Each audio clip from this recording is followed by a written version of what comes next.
Good morning students. आज हम अपनी इस वीडियो में डिस्कस करेंगे गॉस डाइवर्जेंस थ्योरम। ये काफ़ी इम्पोर्टेंट थ्योरम है और आप लोग इसको ध्यान से सुनना। गॉस डाइवर्जेंस थ्योरम क्या स्टेट करती है? हमने अपनी प्रीवियस वीडियो में divergence of a vector function study किया था, तो उसी टर्म को हम यहाँ पे यूज़ करेंगे। सबसे पहले हम इसका स्टेटमेंट लिखते हैं। It states that, so what is the statement of divergence theorem?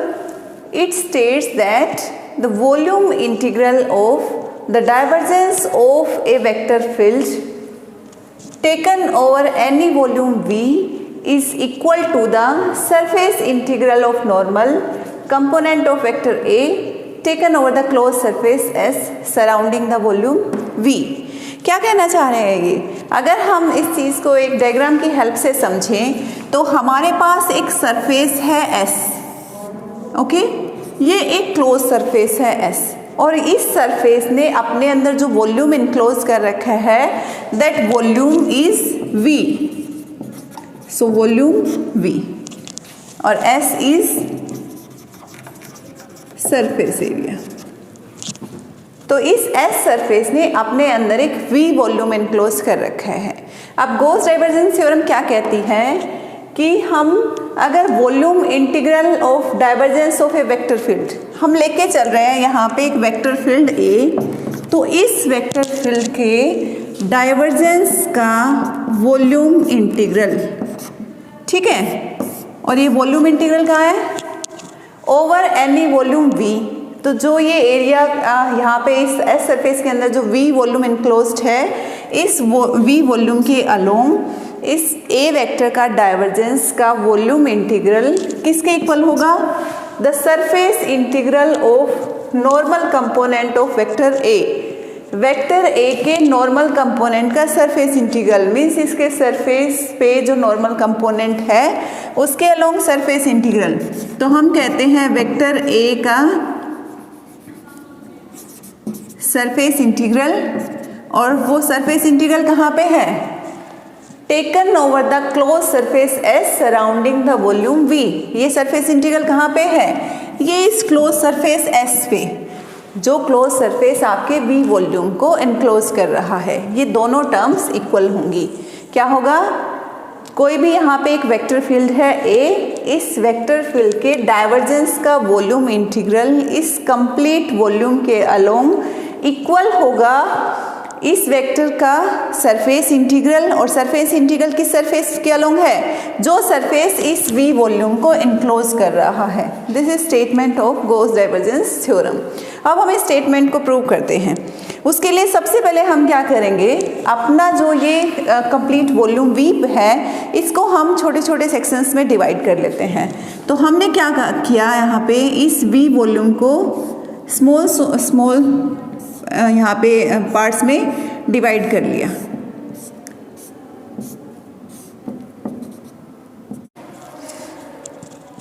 तो इस टाइप से हमने अपने इस कंप्लीट वॉल्यूम को स्मॉल सेक्शंस में डिवाइड कर लिया है।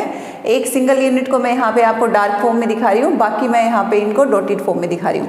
तो इस टाइप के बॉक्सेस हमने इस कंप्लीट वॉल्यूम में बना लिए हैं, ठीक है। ये मैं लेके चल रही हूँ, मेरा एक फर्स्ट बॉक्स है। तो इसी टाइप से इसके second, third, fourth, fifth, six, seventh, eight, ninth, इस टाइप से हमने क्या किया, इस कंप्लीट वॉल्यूम को डिवाइड कर लिया n पार्ट्स में। तो n हमने इनफाइनाइटली स्मॉल सेक्शंस यहाँ पे बना लिए। अब हमने इस वॉल्यूम को n infinitely small volume elements में डिवाइड कर लिया। इसका मतलब हर वॉल्यूम एलिमेंट का अपना खुद का एक वॉल्यूम होगा और एक सरफेस होगा। तो हम मान लेते हैं यहाँ पे जो वॉल्यूम बने हर एलिमेंट के वो आपके किस टाइप से बन रहे हैं? Del V1, del V2, del V3 and so on. इस टाइप से आपके जो भी आपके n एलिमेंट्स हैं उनके वॉल्यूम आपके ये हो गए। सिमिलरली आपके अगर सरफेस एरिया की बात करें तो यहाँ पे del S1, del S2, del S3 and so on आपके डेल Sn तक आपके सरफेस एलिमेंट भी बन गए। टोटल n एलिमेंट, उनके वॉल्यूम्स एंड उनके सरफेस एरिया। तो ये यहाँ पे हमने इस टाइप से कंसिडर कर लिया। अब हम सबसे पहले अपनी जो डाइवर्जेंस की डेफिनेशन थी जो हमने लास्ट वीडियो में डिस्कस किया था उसको यूज़ करते हैं। क्या होता है, किसी भी वेक्टर क्वांटिटी का अगर हम डाइवर्जेंस निकालते हैं तो that divergence actually gives us the net flux passes through that element per unit volume. कि अगर हमने एक सिंगल यहाँ पे एलिमेंट कंसीडर किया तो इस एलिमेंट से कितना नेट फ्लक्स निकल रहा है, एग्जिट कर रहा है पर यूनिट वॉल्यूम, वो क्या होगा, वो हमारे इस ए वेक्टर का डाइवर्जेंस होगा। तो यहाँ पे मैं कह सकती हूँ कि मेरा जो डेल डॉट ए ये क्या है, that is net flux coming out from this unit element, तो पर यूनिट वॉल्यूम है। तो अगर इसको मैं इस एलिमेंट के वॉल्यूम से मल्टीप्लाई कर दूं तो ये क्या हो जाएगा, net flux passes through this element. ठीक है, अब मैंने इसको इसके वॉल्यूम से मल्टीप्लाई कर दिया तो ये क्या हो गया, डेल वी आई। मैंने कह दिया मेरा ये यहाँ पे जो हम एलिमेंट मान के चल रहे हैं ये मेरा ith एलिमेंट है, और इस ith एलिमेंट से जो नेट फ्लक्स एग्जिट कर रहा है उसको मैं डाइवर्जेंस ऑफ ए की फॉर्म में इस टाइप से लिख सकती हूँ। So this is del dot A into आपका volume element del V I. अब ये तो आपकी डाइवर्जेंस की डेफिनेशन है। अब आपकी जो सरफेस इंटीग्रल होता है उसकी डेफिनेशन क्या कहती है। सरफेस इंटीग्रल की डेफिनेशन के अकॉर्डिंग हम कह सकते हैं किसी भी सरफेस, यहाँ पे एक वेक्टर क्वांटिटी हमारे पास ए है, उस वेक्टर क्वांटिटी का सरफेस इंटीग्रल हम लेके चलते हैं over this surface area of this element I, then it is actually representing the net flux coming out from this ith element. तो इसका मतलब जो नेट फ्लक्स ith एलिमेंट से निकल रहा है वो आपका डाइवर्जेंस की फॉर्म में इस टाइप से लिखा जा सकता है, और इसको हम अगर सरफेस इंटीग्रल की फॉर्म में लिखना चाहें then this is A dot D S I. यहाँ पे आपका सरफेस, इस एलिमेंट का सरफेस एरिया कितना है, अगर हम ith एलिमेंट ले रहे हैं तो सरफेस एरिया हमारा हो गया डी एस आई। सो ए डॉट डी एस आई, और ये किसके अलोंग होगा सरफेस इंटीग्रल, इस एलिमेंट के कंप्लीट सरफेस के अलोंग। तो इसको हम कह देते हैं अलोंग डेल्टा एस आई।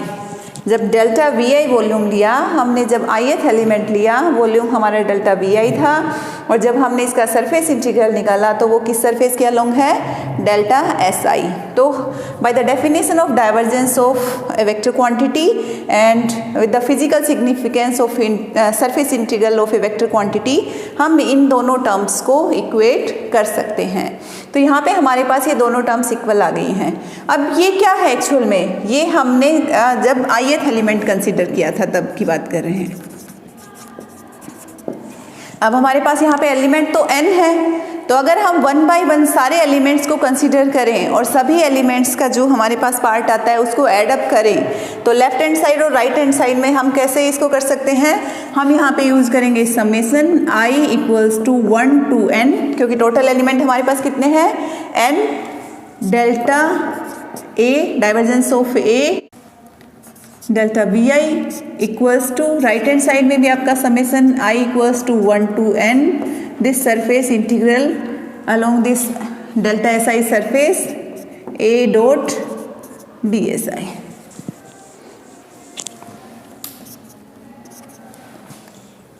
ठीक है, तो हमारे पास जब हमने सारे n एलिमेंट्स को कंसीडर किया तो ये इक्वेशन आ गई है।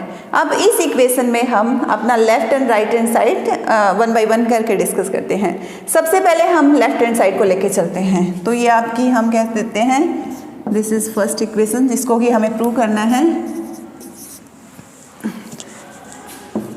LHS of equation 2। क्या है हमारे पास LHS, summation i equals to 1 to n divergence of a delta we I.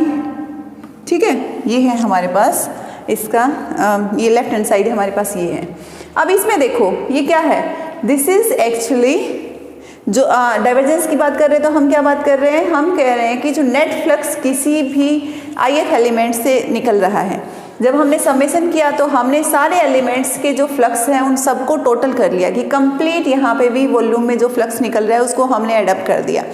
अब अगर हमने कंप्लीट सबको एडअप कर दिया तो सबको एडअप करने के बाद ये क्या बन गया, कंप्लीट वॉल्यूम V बन गया, क्योंकि यहाँ पे क्या होगा, डेल्टा Vi है तो means delta V1 plus delta V2 plus delta V3 सारे वॉल्यूम एलिमेंट्स आपके एडअप हो जाएंगे। और अगर हम यहाँ पे लिमिट यूज़ कर लें हमारी कि जब हमारा डेल्टा Vi टेंस टू 0 कर रहा है तो उस केस में क्या होगा आपका n टेंस टू इन्फिनिटी।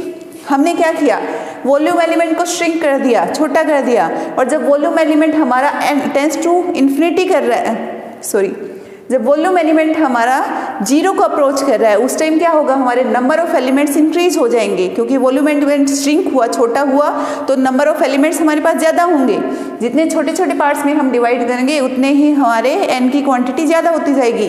तो when delta Vi tends to 0, n आपका है वो इन्फिनिटी को अप्रोच करेगा। और इस लिमिट को जब इसके ऊपर अप्लाई करेंगे हम कि when n tends to infinity delta Vi tends to 0, तो आपका ये समेसन किस में कन्वर्ट हो जाएगा, ये कन्वर्ट हो जाएगा इंटीग्रल में। सो this is delta Vi and ये क्या हो जाएगा, अब आपका कन्वर्ट हो जाएगा इंटीग्रल में। तो मीन्स हम कह सकते हैं डाइवर्जेंस ऑफ ए, सारे वॉल्यूम्स को ऐड किया तो कंप्लीट आपका वॉल्यूम बन गया V, और ये समेसन आपका कन्वर्ट हो गया इंटीग्रल में, और यहाँ पे आपका होगा volume integral over this complete volume V। तो जो हमारी ये क्वांटिटी थी ये हम लिख सकते हैं divergence of A dV, and इसका वॉल्यूम इंटीग्रल है वो इस कंप्लीट V वॉल्यूम के अलोंग है। तो लेफ्ट हैंड साइड हमारा इस टाइप से मॉडिफाई हो गया, इसको हम कह देते हैं इक्वेशन नंबर 3। अब जो हमारा RHS है, इस RHS को हम सोल्व करते हैं ऑफ इक्वेशन 2।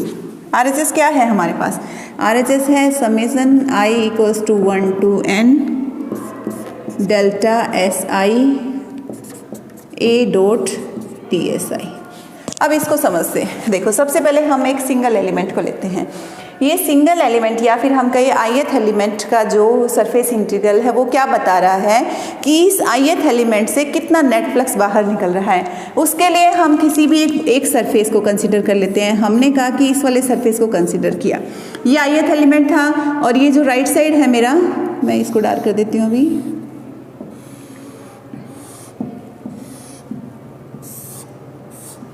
तो ये मेरा ith एलिमेंट है, और ये जो नेक्स्ट एलिमेंट है उसको मैं कह देती हूँ I+1। ठीक है, तो I एंड I+1 एलिमेंट के बीच में मेरा एक सरफेस है जो कि कॉमन है। अब जब इस ith सरफेस से नेट आउटवर्ड फ्लक्स की बात करूंगी तो इसका मतलब है मेरा इस सरफेस से फ्लक्स बाहर निकलेगा, और जब मैं I+1th एलिमेंट की नेट आउटवर्ड फ्लक्स की बात करूंगी तो इस सरफेस से मेरा फ्लक्स इधर जाएगा। तो इसका मतलब क्या हुआ कि कोई भी दो एलिमेंट्स हैं उनके बीच में जो कॉमन सरफेस है उस कॉमन सरफेस से आपका नेट फ्लक्स लेफ्ट साइड भी होगा एंड राइट साइड भी होगा, दोनों साइड होगा। अगर ये दोनों साइड आपका फ्लक्स यहाँ पे है तो दोनों साइड का फ्लक्स इक्वल एंड अपोजिट होगा और वो एक दूसरे को कैंसिल कर देगा, क्योंकि हमने सारे जो एलिमेंट्स हैं वो सिमेट्रिक माने हैं, सब आपकी सेम डायमेंशंस के हैं। इसका मतलब इस सरफेस पे I+1th एलिमेंट जितना आउटवर्ड फ्लक्स देगा वही ith एलिमेंट आपका इधर आउटवर्ड फ्लक्स देगा। मीन्स जो लेफ्ट यहाँ पे लेफ्ट एंड राइट का फ्लक्स इक्वल एंड अपोजिट और एक दूसरे को कैंसिल कर देगा। तो इस सरफेस से नेट फ्लक्स 0 हो गया। इसी टाइप से हम नेक्स्ट सरफेस से नेट फ्लक्स लेंगे, वो अगेन 0 हो जाएगा, क्योंकि वो अगेन दो एलिमेंट्स के बीच में एक कॉमन सरफेस की तरह काम करेगा। तो इस टाइप से इस कंप्लीट जो वॉल्यूम है इसके अंदर जितने भी एलिमेंट्स हैं हर किसी का सरफेस है वो दो एलिमेंट्स के बीच में एक कॉमन सरफेस का काम कर रहा है, और जो भी कॉमन सरफेस होगा वो नेट फ्लक्स में कंट्रीब्यूट नहीं करेगा, क्योंकि वहाँ पे आपके जो फ्लक्स हैं वो एक दूसरे को कैंसिल कर रहे हैं। तो कौन सा सरफेस कंट्रीब्यूट करेगा सिर्फ नेट आउटवर्ड फ्लक्स के लिए? जो आपकी इस वॉल्यूम एलिमेंट की बाउंड्री है वो, क्योंकि ये बाउंड्री आपकी दो सरफेसेस के बीच में कॉमन नहीं होगी, तो नेट फ्लक्स में सिर्फ आपका यही सरफेस कंट्रीब्यूट करेगा। तो यहाँ पे अगर हम इस समेशन में देखें तो इसमें जो भी सरफेसेस आपके इस वॉल्यूम एलिमेंट के अंदर इंक्लोज्ड हैं वो सारे सरफेसेस एक दूसरे के इफेक्ट को कैंसिल कर देंगे, और आपके पास यहाँ पे जो नेट सरफेस टोटल सरफेस आएगा that total surface is this S surface. तो हम यहाँ पे इसको लिख सकते हैं। तो इसका मतलब हम यहाँ पे कह सकते हैं कि each elementary area which is not included in this bounding surface S, इसको छोड़ के जो बाकी सारे एलिमेंट्री एरियाज के सरफेसेस हैं is common to two elements, ये आपके दो एलिमेंट के बीच में कॉमन रहेंगे।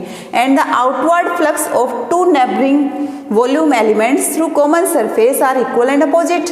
तो दो कॉमन सरफेसेस हैं, इसका जो नेट आउटवर्ड फ्लक्स रहेगा वो क्या रहेगा, इक्वल एंड अपोजिट रहेगा दो नेबरिंग एलिमेंट्स के थ्रू। तो आपका ये सरफेसेस हैं ये कंट्रीब्यूट नहीं करेंगे ए डॉट डी एस में, तो इसका मतलब है इस ए डॉट डी एस में ओनली क्या कंट्रीब्यूट करेगा, ये किसके इक्वल हो जाएगा अगर हम समेसन को हटाएंगे यहाँ पे।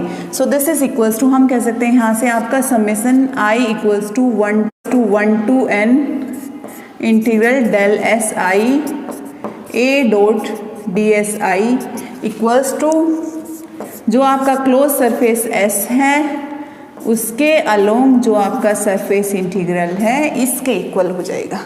ठीक है, तो ये आपकी थर्ड इक्वेशन थी और ये आपकी फोर्थ इक्वेशन थी। तो राइट हैंड साइड में जो आप लेफ्ट हैंड साइड से आपको ये मिला था, राइट हैंड साइड से आपको ये टर्म मिली थी, ये दोनों टर्म्स को हम यहाँ पे इक्वेट करेंगे तो हमारे पास क्या आएगा, हमारे पास आएगी अपनी ये गॉस डाइवर्जेंस थ्योरम। तो हम यहाँ पे कह सकते हैं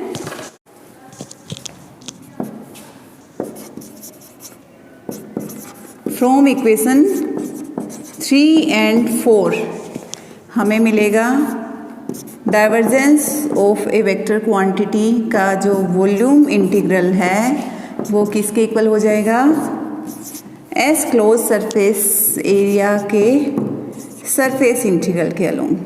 ठीक है, और इस सरफेस इंटीग्रल को हम ऐसे भी लिख सकते हैं, ये आपका close surface A dot N into D S. हमने जो ये डी एस सरफेस है इसकी डायरेक्शन को सेपरेट कर दिया कि हम कहते हैं इस सरफेस पे हमारी एन अगर नॉर्मल की डायरेक्शन है तो A dot N into D S, तो ये वॉल्यूम इंटीग्रल आपका इस सरफेस इंटीग्रल के इक्वल हो गया। यही आपकी गॉस डाइवर्जेंस थ्योरम है। तो आई थिंक आपको ये क्लियर हुआ होगा कि गॉस डाइवर्जेंस थ्योरम क्या कहती है, गॉस डाइवर्जेंस थ्योरम को हम कैसे प्रूव कर सकते हैं। तो this is all about Gauss divergence theorem. अगर इसमें कोई भी डाउट हो तो उसको आप पूछ सकते हैं।